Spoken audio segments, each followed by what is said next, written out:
Friend, good morning. कैसे हैं आप लोग? मैं हूं रश्मि, वेलकम टू द चैनल। और आज है 17 दिसंबर 2020। तो चलिए देखते हैं आज का मोस्ट इम्पॉर्टेंट करंट अफेयर्स। क्योंकि मुझे पता है कि कभी आपके हाथ में पेन पेंसिल ना हो सकता है कि आप बाहर हो। ऐसे में आपके मोस्ट इम्पॉर्टेंट करंट अफेयर्स छूट ना जाए, जो कि आप डिफरेंट सोर्स जैसे द हिंदू, राज्यसभा टीवी और डिफरेंट न्यूज़ चैनल से कवर करते हैं। तो ऐसे में आप मेरे करंट अफेयर्स से अपडेट हो जाए और जिस तरह के क्वेश्चन एग्जाम में आते हैं बिल्कुल वैसे ही क्वेश्चन लाने की कोशिश करती हूँ। ये करंट अफेयर्स सभी एग्जाम के लिए बहुत हेल्पफुल है। Question number 1, Joe Biden become the president of USA on. Joe Biden कब प्रेसिडेंट बनने वाले हैं यूएसए के? 19 जनवरी 2021, 28 जनवरी 2021, 21 जनवरी 2021, 22 जनवरी 2021। तो जियो बिडेन जो प्रेसिडेंट बनने वाले हैं यूएसए के, वो बनने वाले हैं ऑप्शन नंबर बी, 20 जनवरी 2021। देखिए, जो बिडेन जो हैं वो प्रेसिडेंट इलेक्ट हुए हैं और वो बनेंगे प्रेसिडेंट ऑफ यूएसए और शपथ ग्रहण करेंगे 28 जनवरी 2021 को। ये काफ़ी ज़्यादा न्यूज़ में है क्योंकि डोनाल्ड ट्रंप जो है वो व्हाइट हाउस छोड़ने को तैयार नहीं है। Question number 2, which country will host the G7 meet held in 2021। G7 meet होने वाला है 2021 में। आपको बताना है वो कौन सा कंट्री उसे होस्ट कर रहा है। USA, France, UK, Germany. तो वो जो कंट्री है जो उसे होस्ट करने वाला है वो है यूके। जी हाँ, अभी यूके के सेक्रेटरी ऑफ द स्टेट जो है डोमिनिक रैब, वो इंडिया में आए हुए हैं और उन्होंने अभी इंडिया को इनवाइट किया है G7 मीट में, जिसके वो होस्ट करने वाले हैं। G7 मीट कब होने वाला है? 2021 में। और याद रखिए कि जॉरिस जॉनसन जो कि यूके के प्रेसिडेंट है वो हमारे रिपब्लिक डे में आ रहे हैं। Question number 3, recently India has celebrated dash Vijay Diwas on memory of victory of 1971 Bangladesh liberation war. जैसा कि हम सभी जानते हैं कि अभी हमने विजय दिवस बनाया है 16 दिसंबर को। तो आपको बताना है कि वो कौन सा विजय दिवस था। 50, 51, 52, 53। तो वो विजय दिवस है ऑप्शन नंबर ए, 50। जी हाँ, बहुत ही इम्पॉर्टेंट था ये विजय दिवस। और ये क्यों मनाया जाता है? क्योंकि 90,000 पाकिस्तानी आर्मी और उनके हेड आमिर अब्दुल्ला खान ने सरेंडर किया था इंडिया के सामने। इसी की याद में हम ये डे बनाते हैं और इसी दिन बांग्लादेश एक पार्टिकुलर कंट्री बन के आता है। इस पाकिस्तान से बांग्लादेश बन जाता है। और याद रखिए, बांग्लादेश की एक बहुत ही इंपॉर्टेंट आर्मी है जिसका नाम है मुखी बहानी। Question number 4, UNESCO has declared 2021 as the International Year of No COVID-19, No Hunger and Social Welfare, Green Welfare Economy and Sustainable Development, Creative Economy for Sustainable Development। UNESCO ने 2021 को कौन सा ईयर डिक्लेयर किया है? तो इसका answer है option number D. जी हाँ, creative of economy and sustainable development. तो याद रखिए, यूनेस्को ने 2021 को creative economy of the year कहा है और कहा है कि क्रिएटिव इकोनॉमी अवार्ड भी दिया जाएगा अब से। और ये अवार्ड किसके मेमोरी में दिया जा रहा है?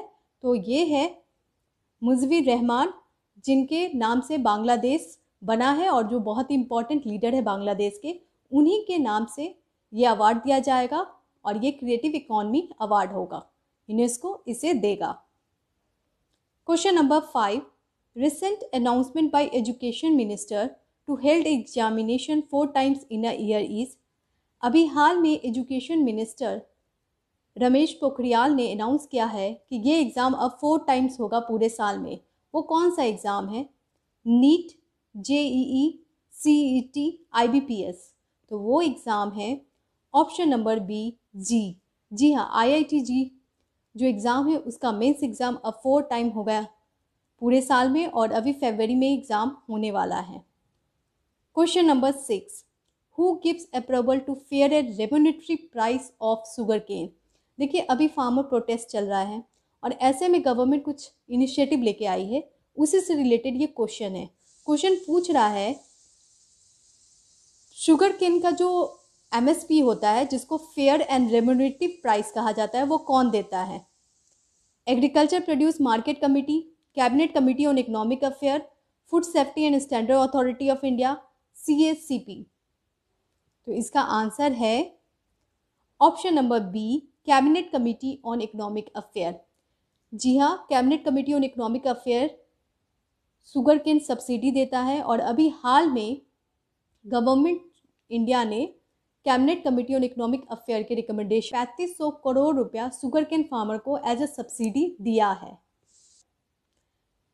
Who has own the Goldman environmental award 2020? तो गोल्डमैन इन्वायरमेंटल अवार्ड 2020 किसको दिया गया है? उमर क्रेंदेम, यशवर्धन, चांदी प्रसाद भट्ट, पॉल सिन तवा। तो ये अवार्ड दिया गया है ऑप्शन नंबर डी, पॉल सिन तवा। देखिए, गोल्डमैन इन्वायरमेंटल अवार्ड एक बहुत ही इंपॉर्टेंट अवार्ड है जो कि स्विट्जरलैंड गवर्नमेंट देती है। Question number 8, vision 2035 India is related to. अभी हाल में नीति आयोग ने एक रिपोर्ट रिलीज की है जिसका नाम है विजन 2035। आपको बताना है ये किससे रिलेटेड है। रिपोर्ट टू कॉम्बैट कोविड-19 disease, report to enhance infant mortality rate in India, report to reduce TB patient in India, report to enhance public health surveillance system. तो ये इसका आंसर है option number D, report to enhance public health surveillance system. जी हाँ, ये बहुत ही important report है जिसका नाम है विजन 2035, जो कि नीति आयोग ने रिलीज़ किया है। और नीति आयोग ने ये बताया है कि किस तरह से हम लोग अपने पब्लिक हेल्थ केयर सिस्टम को स्ट्रॉन्ग कर सकते हैं और सर्वेलेंस कर सकते हैं, ये आइडेंटिफाई कर सकते हैं कि कहाँ पे केसेस कितना है। और बहुत ही इम्पॉर्टेंट ये प्रोग्राम है नेशनल डिजिटल हेल्थ मिशन के अंतर्गत, और इसमें डेटा को भी डिजिटल ही रखना है।